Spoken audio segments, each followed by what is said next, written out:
숲하고 대화 나눈다는 사람이 있다고 소문 듣고 왔어요. 그냥 그 궁금한 걸 물어보면 음, 어느 순간 답을 해주더라.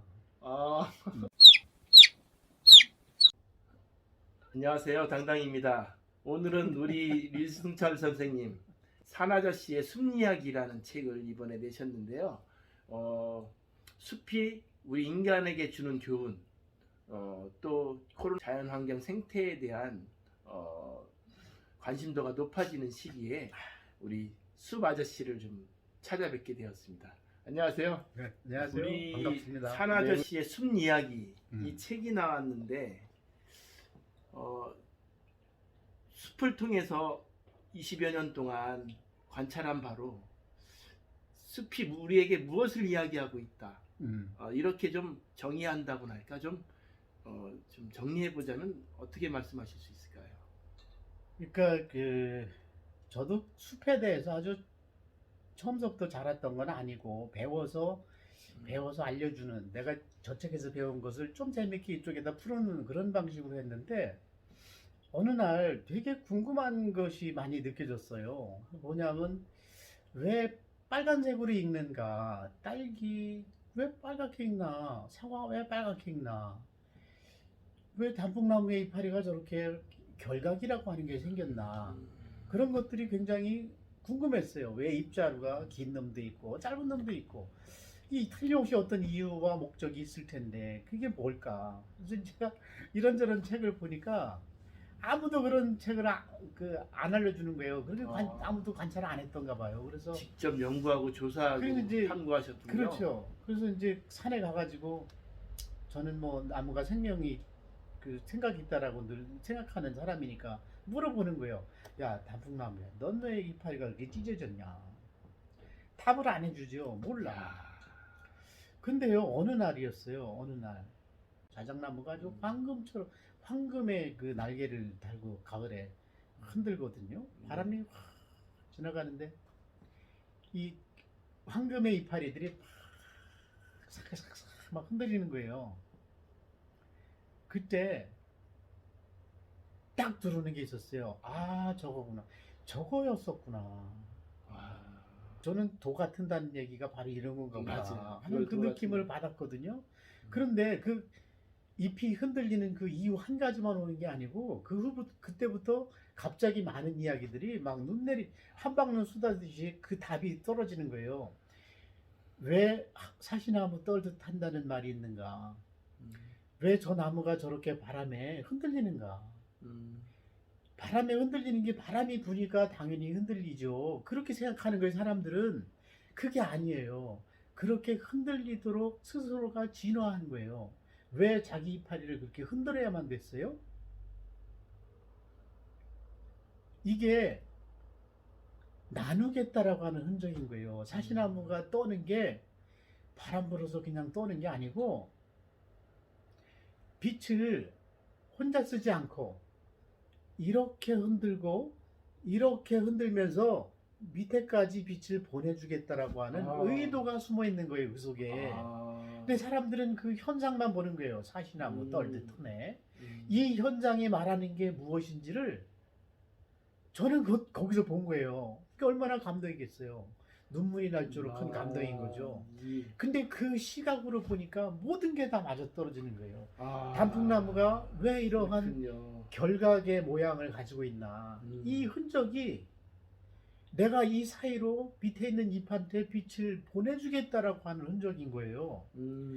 그 느낌들이 한꺼번에 그렇구나. 이 숲이 나눔의 어떤 현상들을 가지고 어떻게 하면 나눌 수 있을까라고 하는 기본적 목적을 가지고 이렇게 진화하는구나라고 하는 걸 보고 그 눈으로 보니까 모든 게 맞아 떨어지는 거예요. 숲을 한마디로 얘기해라. 그러면 난 이렇게 말할 수 있는 거예요. 나눔의 현상, 함께와 나눔의 가치가 유지되는 공간. 그 바로 숲이다.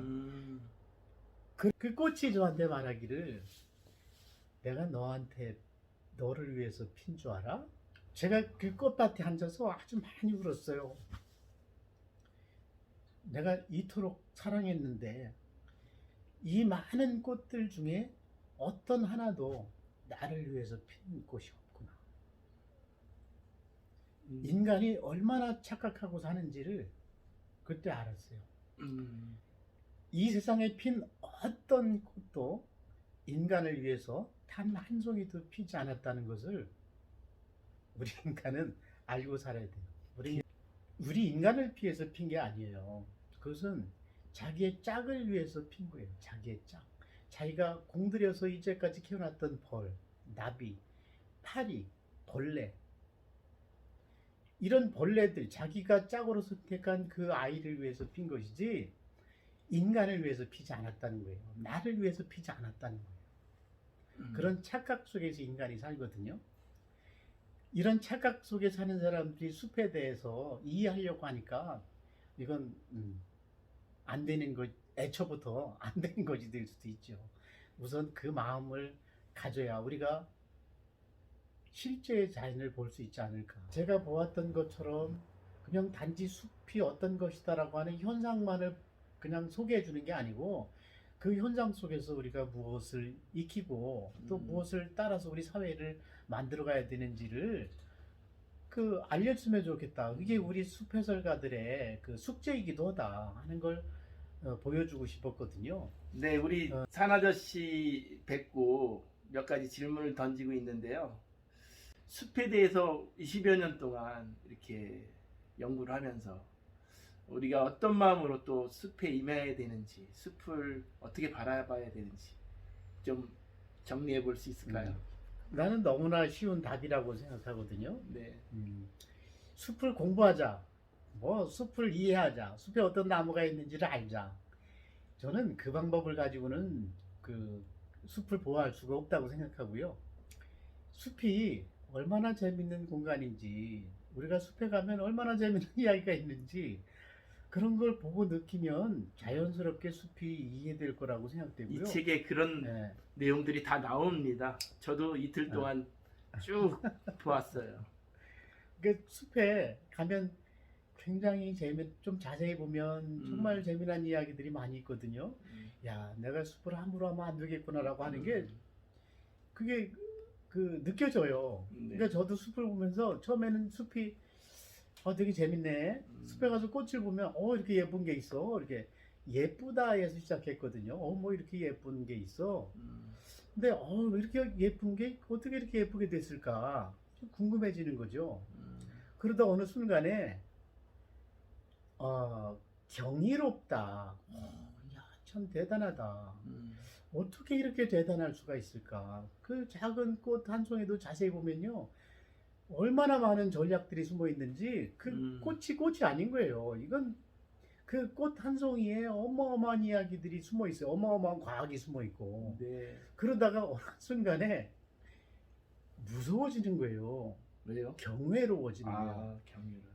경이롭다에서 경외롭다로 바뀌는 순간 숲을 함부로 못 하게 돼요. 왜냐하면 숲이 내가 알았던 숲이 아니라, 내가 이렇게 함부로 했던 숲이 아니라 숲에 의해서 내가 조정당했다라고 하는 것을 느끼는 순간 함부로 할 수 없는 숲이 되는 거죠. 더 겸손해지는군요. 예. 옛날에 아내에게 바칩니다. 이렇게 써 있네요. 우와. 내가 말을 이거 점수 따려고 그러는 건가요? 사실은 그렇죠. 아니 실제로 그랬고요. 제가 출간을 기념해서 이렇게 찾아뵙게 되었습니다. 우리는 모두 자연에서 왔고 숲에서 왔죠. 그 본향을 향해서 가고 있는지도 모르겠습니다. 오늘 이렇게 오랜 시간 이야기해 주신 유승철 선생님, 산님이시죠. 산님께 감사의 말씀 드리면서 이 시간 마치도록 하겠습니다. 감사합니다. 찾아주셔서 고맙습니다. 네.